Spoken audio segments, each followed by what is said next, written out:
Heute ist World Sleep Day. Ein Tag, der uns daran erinnert, wie wichtig erholsamer Schlaf ist. Wie gut schläfst du?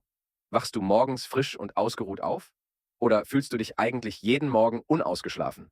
Falls letzteres zutrifft, nimm deine nächtliche Atmung doch mal genauer unter die Lupe. Viele Menschen, die schlecht schlafen, leiden nämlich unbemerkt an einer Schlafapnoe.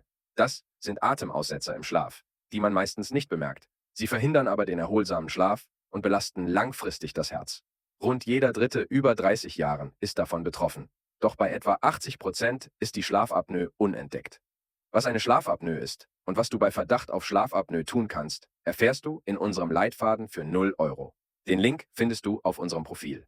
Gehe heute einen Schritt in Richtung bessere Schlafgesundheit.